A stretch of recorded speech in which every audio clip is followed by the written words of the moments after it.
Assalamualaikum warahmatullahi wabarakatuh. Waalaikumsalam warahmatullahi wabarakatuh.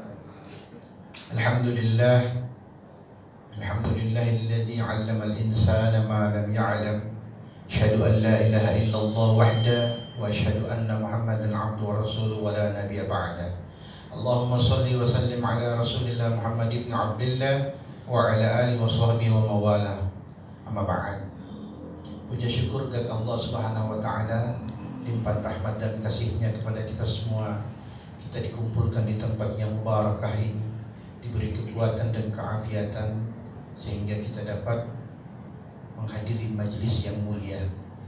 Demikian pula salawat salam teriring kehadiran Nabi yang tercinta, Nabi yang mulia baginda Rasulullah sallallahu alaihi wasallam, baik kepada keluarga dan para sahabat-sahabat beliau. Yang saya hormati Ketua Bapin Roisnya, Ustadz Masri, saudara-saudara, saudara-saudari, anggota majelis yang saya muliakan yang dirahmati Allah. Ini semua pegawai PLN, Pak, ya? Pegawai PLN. Saya mulai dari PLN dulu. Perusahaan listrik negara. Artinya di sini tempat kita bekerja, di sini tempat kita mengabdi, di sini tempat kita menghabiskan banyak waktu-waktu kita untuk melayani dan berkhidmat kepada masyarakat. Dan itu kita semua ini lebih paham seperti apa tugas dan kewajiban itu. Tetapi Masya Allah, walaupun dalam kesibukan yang begitu padat sebagai pegawai PLN, ya, Bapak Ibu, saudara-saudari tetap masih meluangkan waktu untuk mengikuti kegiatan tazkir seperti ini. Itu rasa syukur kita semua kepada Allah Subhanahu wa taala. Nah, untuk mengawali ini saya perkenalkan sedikit dulu. Saya kebetulan datang dari Kota Bitung. Sudah kurang lebih sebulan juga di sini. Semalam saya diminta oleh Ustadz Husain Bahmid untuk mengisi kegiatan majelisnya, dan pagi hari ini beliau juga ada kegiatan lain yang harus beliau lakukan dan meminta saya untuk mengisi acara pada pagi hari yang mubarakah ini.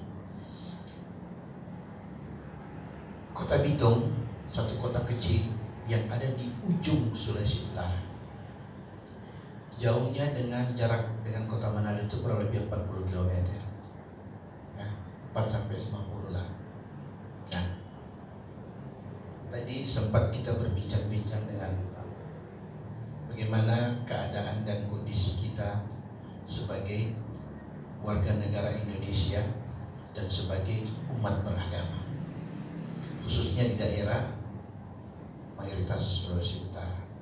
Saya mengatakan kegiatan yang ada di sana, aktivitas kita itu sama seperti yang ada di sini juga. Artinya kita hidup rukun dan damai.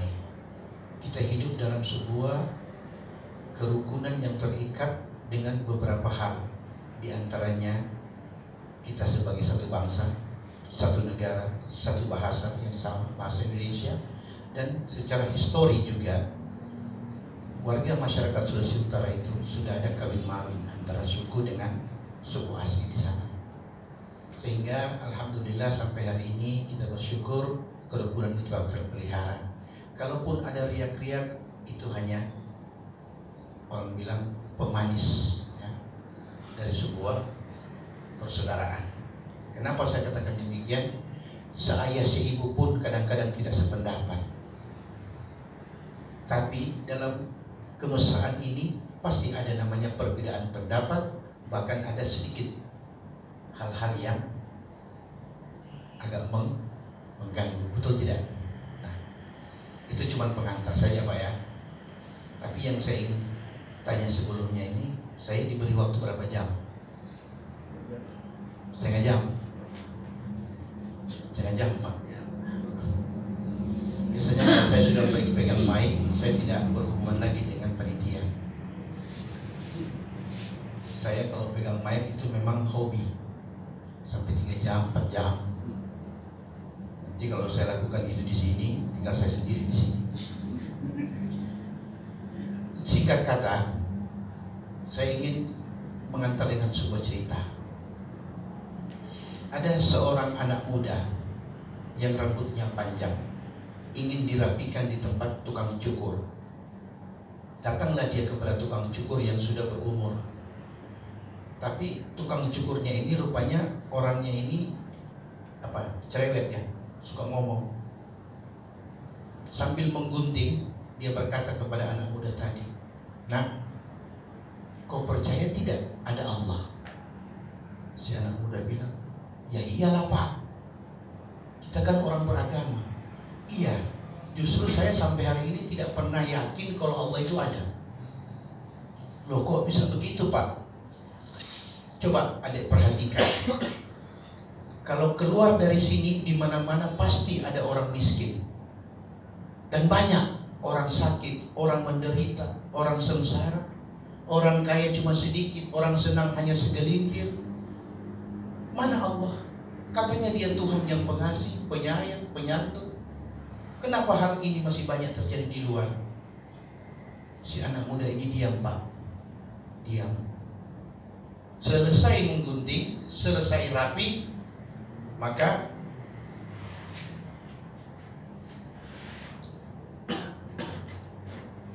si anak muda ini keluar dari tempat cukur. 5 menit kemudian dia kembali. Dia kembali dan dia berkata kepada tukang cukur tadi, "Pak, saya juga tidak pernah percaya kalau di dunia ini ada tukang cukur." Kata si tukang cukur, "Nah, bukankah tadi aku yang mencukur rambutmu?" "Iya, tapi saya tidak percaya kalau di dunia ini ada tukang cukur." "Loh, kenapa begitu? Kalau memang di dunia ini ada tukang cukur, pasti di luar sana masih banyak orang yang gondrong. Masih banyak orang yang rambutnya panjang. Mestinya kalau ada tukang cukur, semua rambut orang itu rapi." Demikian anak muda menjawab analogi dan logika orang yang salah memahami tentang Allah Subhanahu wa Ta'ala. Itu yang pertama. Yang kedua, saya ingin bertanya kepada Bapak Ibu, saudara-saudari sekalian,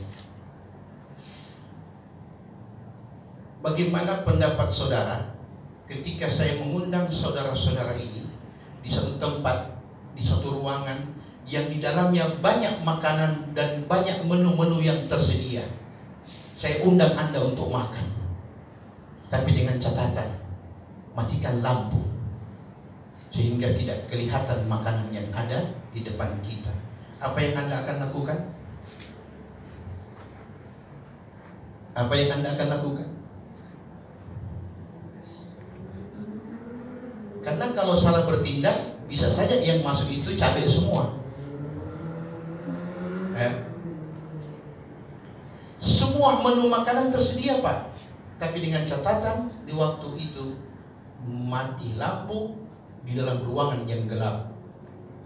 Maka tentu kita akan menggunakan semua panca indera kita untuk mengetahui apa yang ada di hadapan kita.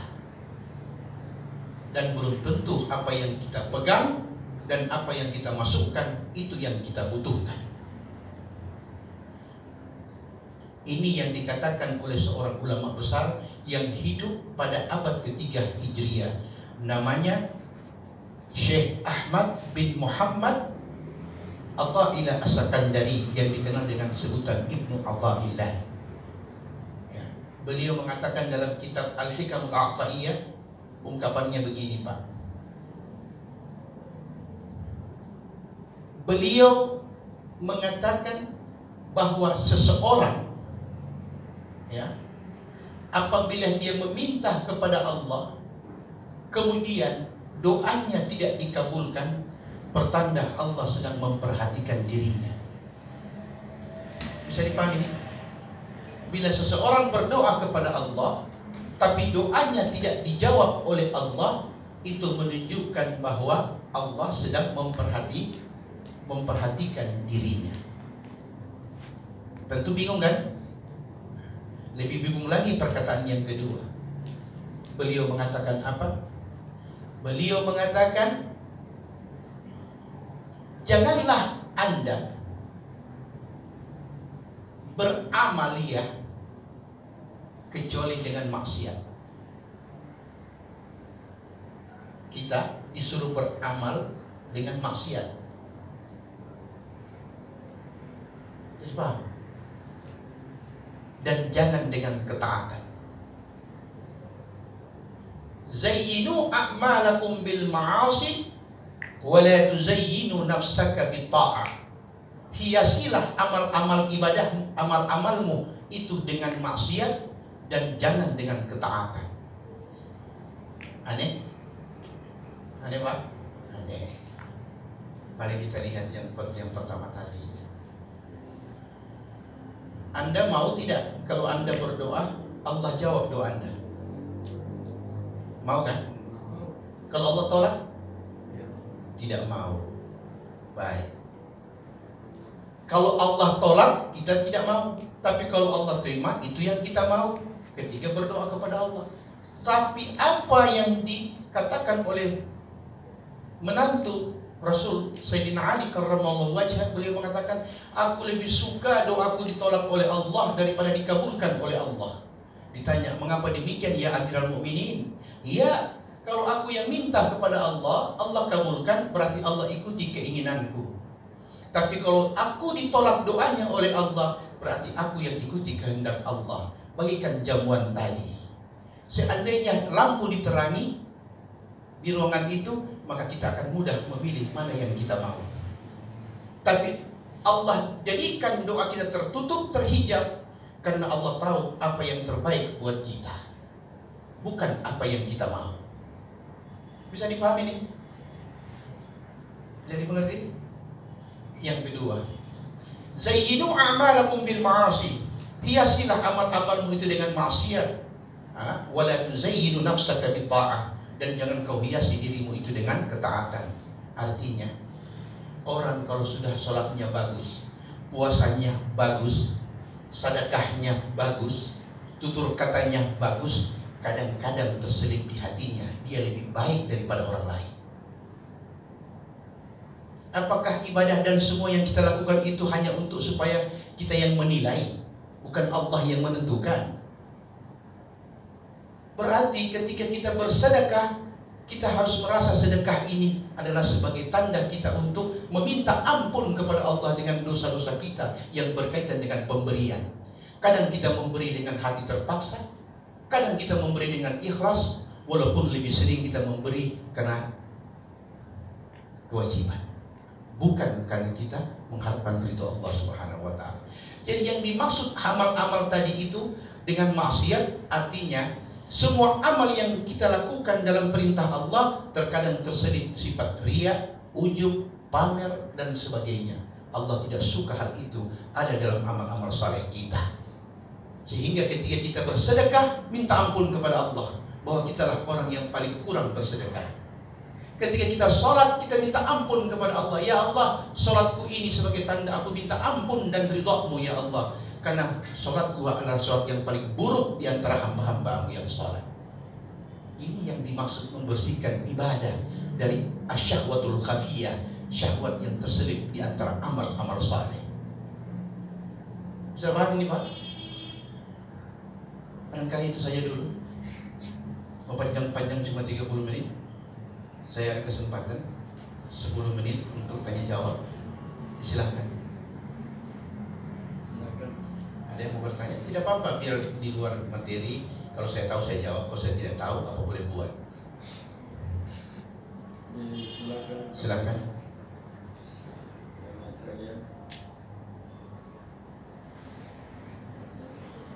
Tanya bagaimana hukumnya orang pacaran misalnya, kan saya lihat banyak kebilasan di sini. Tanya saja. Ustaz, Ya. mau izin Bisa dibuka barangkali itu biar yang bertanya kadang-kadang malu. Ya, disilakan siapa yang bertanya. Mas Bun. Ya. Perempuan juga boleh bertanya. Sepanjang waktu. Perempuan boleh bertanya tentang bagaimana hukum nifas, hukum haid, hukum dan sebagainya yang berkaitan dengan wanita. Silakan. Baik Pak Ustadz, mohon izin bertanya. Perkenalkan, nama saya Muhammad Ramadhani. Saya izin bertanya. Yang sebenarnya pertanyaannya ini cuma terjadi di tempat tongkrongan gitu Pak Ustadz. Tapi pertanyaan itu dicari jawabannya tuh maksudnya kayak gak ketemu jawabannya gitu. Ada yang temen nanya, namanya Yudi Pak Ustadz. Dia gak sengaja itu atau tapi jadi saya kepikiran jawabannya apa gitu. Saya cari di jawaban di TikTok tidak ada jawabannya ini. Terus kan biasa cari di tidak ada jawabannya. Kebetulan teman-teman saya juga tanya sama temennya yang lain, belum tahu jawabannya juga Pak Ustadz. Pak Ustadz, pertanyaannya adalah kenapa salam yang saat sholat terakhir itu tidak perlu dijawab gitu Pak Ustaz? Perlu dijawabkah atau tidak itu Pak Ustaz? Terima kasih Pak Ustaz. Kan assalamualaikum gitu Pak Ustaz. Waalaikumsalam warahmatullahi wabarakatuh. Ya, pertanyaan yang cukup bagus tapi menegangkan. Ya, karena selama saya kesana kemari dakwah kurang lebih 30 tahun, baru hari ini saya ditanya. Ya. Jadi begini. Kadang-kadang suasana menarik karena yang aneh. Kalau yang itu saja orang biasanya lewat masuk kanan lewat kiri. Yang aneh-aneh begini bikin hilang mengantuk. Baik. Dalam definisi sholat, ulama ahli hukum Islam atau fuqaha mengatakan as-salatu muftatahatun bitakbir wa mukhtatamatun bitaslim. Salat itu diawali dengan takbiratul ihram dan ditutup dengan salam kiri, bukan salam kanan. Salam kanan sunnah ab'ad, sedangkan salam kiri rukun salat. Karena itu pertanda telah berakhir waktu selesai pengerjaan salat. Nah, ulama mengatakan ketika kita memberi salam ke kanan, itu kita memberi salam kepada jamaah yang ada di sekitar kita, termasuk jin yang ada dengan kelompok jamaah itu. Loh, kok ada jin? Ayatnya mengatakan demikian. Wa ma khalaqtul jinna wal insa illa liya'budun. Tidaklah aku ciptakan manusia dan jin kecuali menyembah kepada aku. Maka saat orang melaksanakan sholat, pasti di tempat-tempat yang kosong, di situ ditempati oleh jin. Yang jadi persoalan adalah jin apakah yang menempati itu? Ada jin muslim, ada jin non muslim. Yang muslim yang kita salami, assalamualaikum. Itu hikmah. Ketika kita memberi salam di sebelah kiri, akan diaminkan salam kita dan dijawab oleh malaikat, kata para ulama. Tapi ustadz kan tidak kelihatan. Seandainya kelihatan, tidak ada orang sholat Pak. Betul tidak? Assalamualaikum warahmatullahi wabarakatuh. Tariknya panjang di sebelah. Assalamualaikum warahmatullahi wabarakatuh. Sampai di langit tingginya. Adakah kita mau sholat? Dengan rahmat kasih Allah, hal itu ditutup oleh Allah.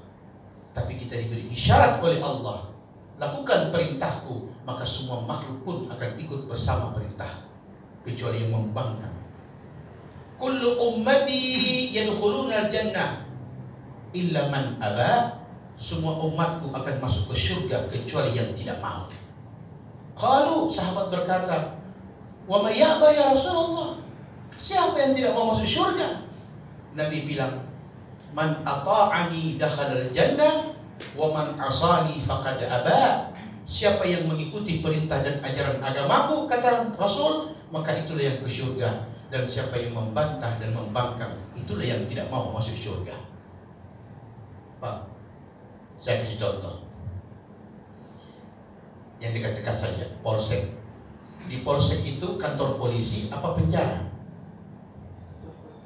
Kantor polisi. Tapi adakah polsek yang tidak ada penjara kecil di dalamnya?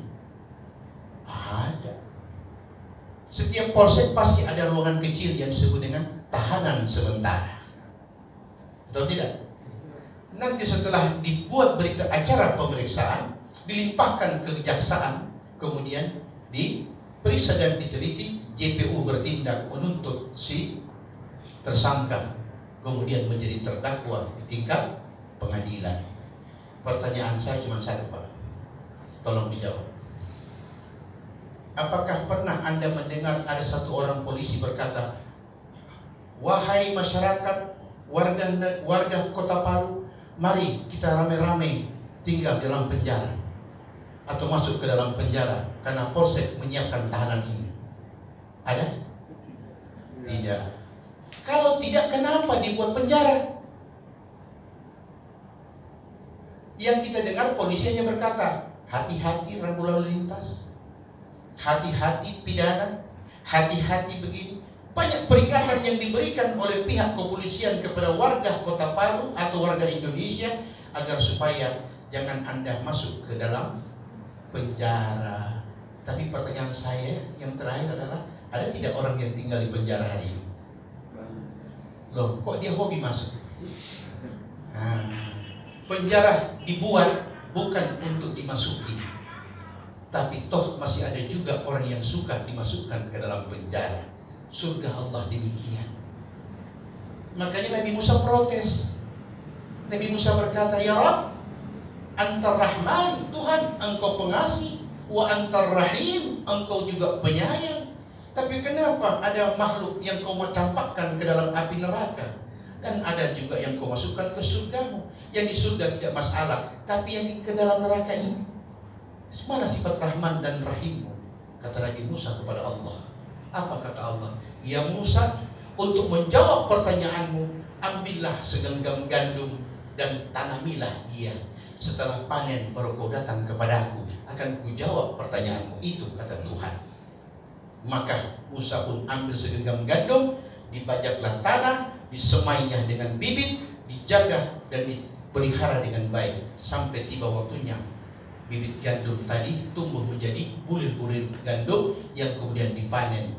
Setelah dipanen, datang dia kepada Allah dan bertanya, Allah, selesai sudah, mana jawabanmu? Allah katakan, ya Musa, apa yang kau lakukan dengan bibit gandum tadi? Oh, aku bajak tanah, aku semai dia dengan bibit, aku sirami dia dengan air, aku pagari dia, kemudian aku tunggu sampai waktunya panen. Apa yang kau lakukan sesudah panen? Aku pisahkan mana bulir padi, mana bulir gandum, dan mana gabah dan tangkainya gandum. Oke, kata Allah, kau apakan bulir gandum yang sudah terpisah? Aku masukkan ke dalam karung dan aku simpan di tempat yang aman, gudang namanya. Kau kemanakankah gabah sama tangkainya? Aku bakar, ya Allah. Kenapa engkau yang membakarnya? Bukankah kau yang menanamnya? Kau yang memberinya, kau yang menjaganya? Kenapa engkau memisahkan antara gabah dan bulir padi? Ya, karena yang ini tidak berguna, sedangkan yang ini bermanfaat. Demikian aku juga, wahai Musa. Ada hamba yang kuciptakan hanya sekedar menghiasi hidup di dunia ini sebagai pendurhaka, dan ada juga dunia ini dihiasi walaupun sedikit dari mereka yang bersyukur atas nikmatku. Bisa dipahami ini? Ada pertanyaan lain? Ya, Tinggal silakan Pak Fikra. Ya. Assalamualaikum warahmatullahi wabarakatuh. Kata saya sering mendengar ceramah-ceramah kalau kita harus meskipun kita berbuat baik, tapi ketika kita mengakhiri hidup dengan buruk, itu berarti neraka berat. Demikian sebaliknya, kalau kita sepanjang hidup ini berbuat buruk, tapi ketika kita husnul khatimah, insya Allah surga. Yang jadi tanya saya, di mana keadaan Allah seperti itu, Ustaz? Kita sudah sekian tahun membuat perjalanan yang baik, tapi karena husnul khatimah neraka. Sebaliknya ketika kita berbuat buruk, husnul khatimah masuk surga. Kayaknya nggak ada deh tentang Ustaz. Yang kedua, kalau saya lihat Ustaz, budaya kita di masyarakat ini, Ustaz, kalau misalnya ada ini berbeda dengan yang tadi. Apabila misalnya ada yang hamil di luar nikah, kadang-kadang kita sebagai orang ketimuran, supaya untuk menutupi aibnya kita langsung nikahkan. Itu secara Islam seperti apa? Terima kasih. Baik, dua pertanyaan yang cukup bagus ya. Yang pertama tentang keadilan Allah dalam berjanji. Kan Allah berjanji, siapa yang beramal saleh, siapa yang berburuk amal neraka. Itu janji Allah. Dan Allah, innallaha la yukhliful mi'ad. Allah tidak mungkin pernah ingkar janji. Itu yang pertama dulu kita paham. Allah tidak mungkin ingkar janji. Pertanyaannya itu dijawab dengan tadi. Oke. Pertanyaan dijawab dengan jawaban yang saya jelaskan tadi. Allah jadikan surga dan neraka. Surga yang dianjurkan Allah untuk kita masuki, tapi neraka yang kita pilih. Betul tidak? Gimana keadilan Allah? Dalam hal ini jangan tanyakan keadilan Allah dalam soal pilihan kita. Betul tidak? Setiap ibu melahirkan anak 1, 2, 3, 4 orang anak, dia berbuat adil kepada anak-anaknya tadi. Tapi apakah adil juga yang diberikan anak kepada orang tua? Jawaban kita akan berbeda-beda. Nah, dalam persoalan adilnya Allah, jangan kita takar dengan cara kita berpikir bagaimana memahami adilnya Allah. Itu yang pertama. Yang kedua, bagaimana Allah memberi dengan sifat adilnya yang dipahami oleh para ulama. Seandainya Pak siapa tadi? Punya anak berapa Pak? Ini Bapak? Dua. Nah, waktu mereka kecil, umur berapa Pak yang tertua? 25. Yang kedua? 21. Oh, beda, tidak terlalu jauh. Saya ambil yang jauh. Anak yang tertua umur 17, berarti SMU. Anak yang kedua taman kanak-kanak. Anak yang kedua. Waktu pagi saya kasih yang SMU uang jajan, uang transport 20.000. Saya kasih kepada yang taman kanak-kanak bukan uang, tapi makanan yang nilainya kalau ditakar 5.000. Adil tidak saya sebagai ayah, sebagai ibu? Adil tidak? Kita jawab bingung. Mau dibilang adil yang kakak 20, yang adik 5.000. Adilnya Allah sesuai kebutuhan kita dan kepatutan kita. Coba kita tukar. Yang kakak dikasih 5.000, yang adik yang belum tahu uang dikasih 20.000. Apa yang terjadi? Rusak. Allah tahu apa yang harus dia berikan, Allah pun tahu apa yang harus dia tahan. Makanya Ibnu Athaillah mengatakan, mata fataha lakal babal fahmi fil man'i adal man'u ainul ata, kata beliau. Barang kapan Allah buka, kapan katanya Allah buka pemahaman kita tentang apa yang dia larang, maka itulah anugerah Allah yang sebenarnya. Kalau Allah nyalakan lampu di ruangan tadi, maka kita pasti akan memilih apa yang kita mau. Tapi Allah gelapkan apa yang tidak kita ketahui, supaya Allah tuntun kita dengan hidayah menuju mana makanan orang asam urat, dan mana makanan orang kolesterol, dan mana makanan orang normal. Bisa dipaham? Coba seandainya Allah tidak tuntun, maka yang kolesterol makan daging, oke. Yang darah tinggi makan daging juga, yang asam urat makan kangkung dan kol. Yang sehat terserah kalian. Saya semua masuk. Demikian keadilan Allah yang kita pahami dengan kacamata agama. Mungkin itu yang pertama. Yang kedua, hamil di luar nikah. Bagaimana hukumnya? Imam Syafi'i rahimahullah mengatakan, menikahi wanita yang hamil, yang harus menikah itu adalah yang menghamilinya. Tapi kadang-kadang yang menghamilinya itu sudah kabur, tidak berani berbuat, takut bertanggung jawab. Sebagai orang tua, kadang-kadang pilih cara yang paling aman, ambil yang mau untuk menjadikan suami agar aib bisa tertutup. Kan begitu. Walaupun tidak banyak, tapi ada hal seperti terjadi. Menikahi wanita hamil selama belum lewat usia 6 bulan, maka masih dihukumkan sebagai ayah akad nikah, bukan ayah biologi. Bedakan itu ya. Ayah wali akad nikah, ayah dan ayah biologi. Kalau dinikahi sudah di atas 6 bulan, si A menghamili si B, ya, dinikahi sudah 6 bulan, maka dia berubah menjadi ayah biologi. Apa itu ayah biologi?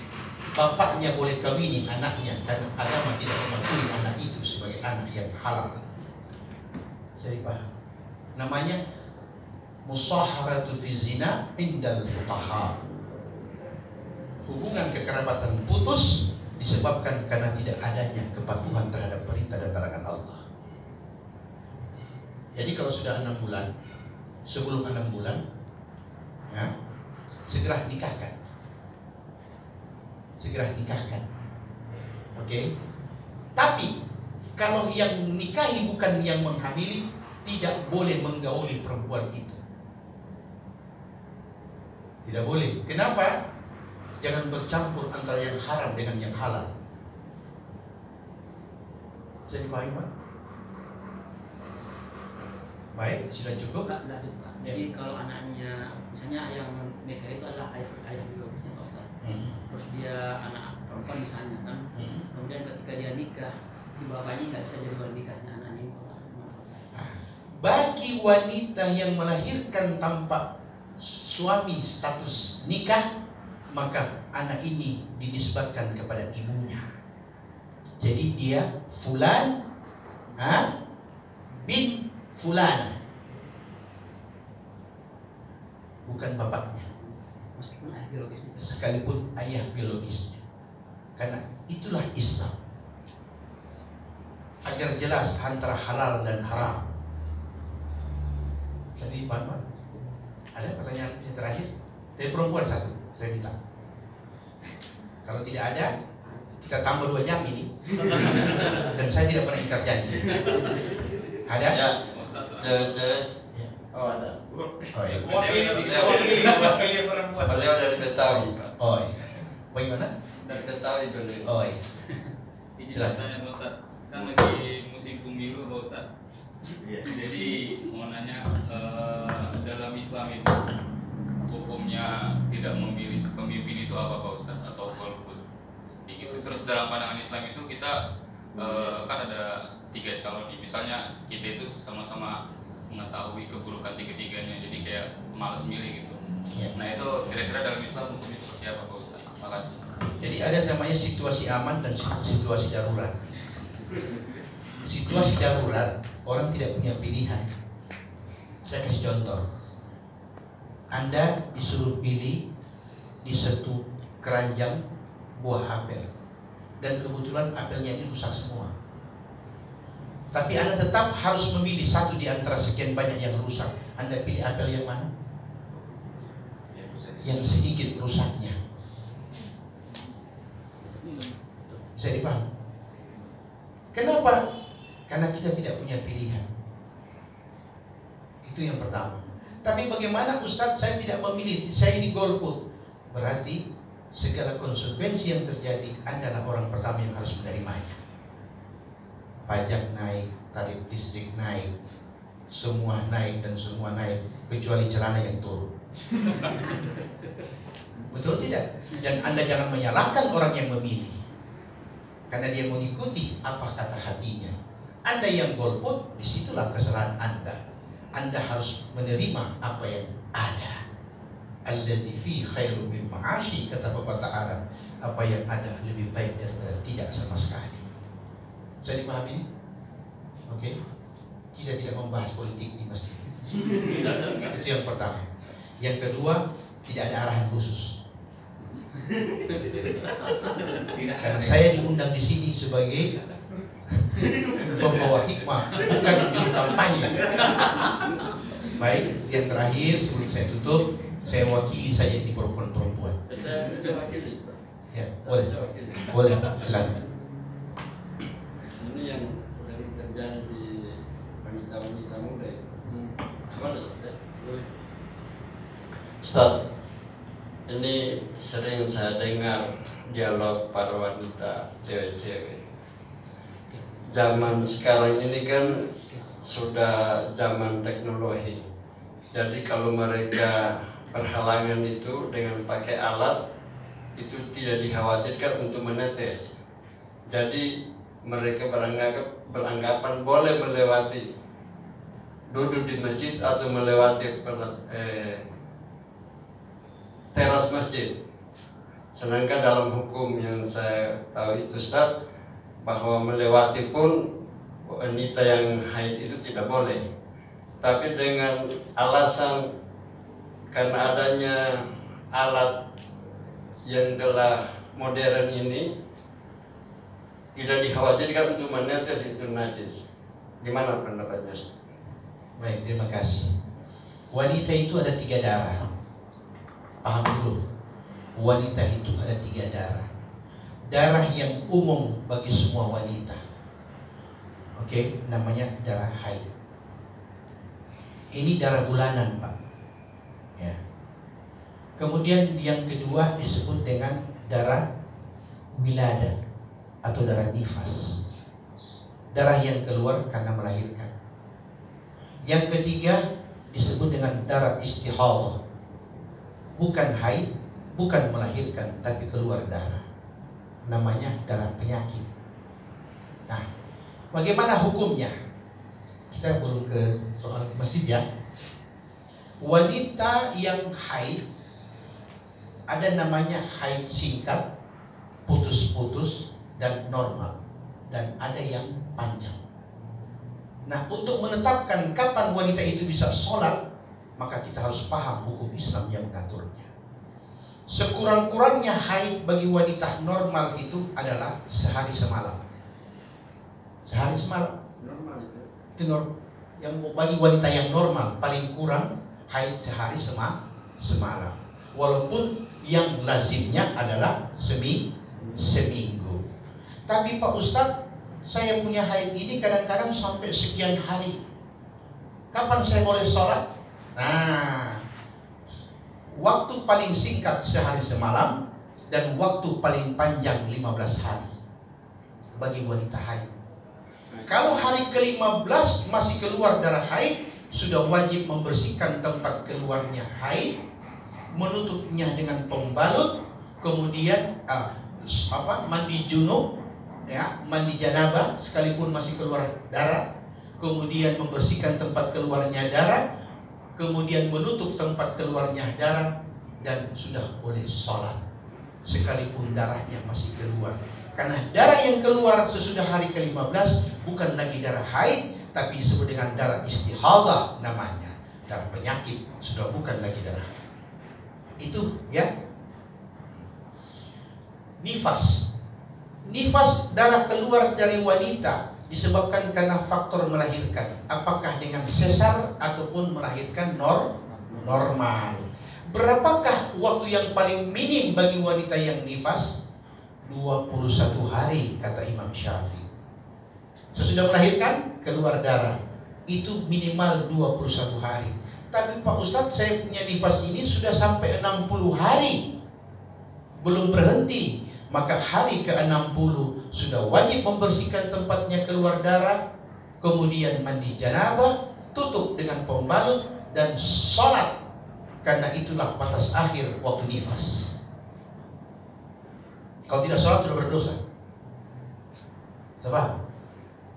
Nah, bagaimana dengan darah ketiga, istihadah? Darah yang keluar bukan karena haid, bukan karena nifas. Setiap sholat bersihkan tempat keluarnya, kemudian wudhu dan sholat. karena darah yang keluar karena penyakit. Bisa dipahami ini, adik? Nah, tentang memasuki masjid tidak boleh, tapi melewatinya boleh, itu tidak boleh selama waktu haid dan nifas tadi kita tahu. Oh, saya lagi dalam keadaan nifas, saya dalam keadaan haid. Karena yang dilarang itu bukan cuma darahnya, hukum hukmianya, bahwa orang yang haid dia adalah sedang bernajis lahir dan batin. Bukankah kita yang junub juga tidak boleh masuk masjid? Padahal kita tidak pernah haid, apalagi nifas.